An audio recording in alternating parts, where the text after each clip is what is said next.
ดี๋ยวเรามาดูว่าวไอ้กล้ากันครับคอยดูว่ามันจะขึ้นหรือเปล่าคอยดูว่าวนี้มันจะเสียบดินนะคอยดูว่ามันจะขึ้นข้างบน มันจะขึ้นข้างล่างครับ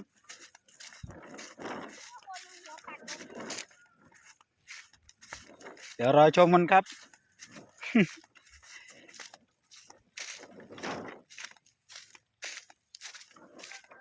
เอายัง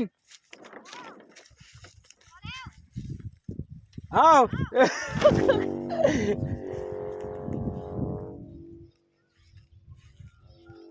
โอ้ขึ้นแล้วกล้า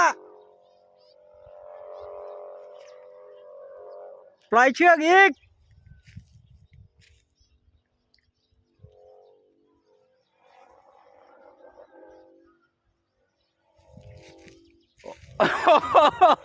เอ้ยลงแล้ว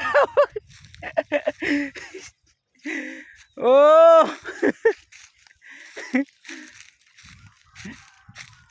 โอ้โอ้ว้าวอะไรแบบนี้โอ้ตาย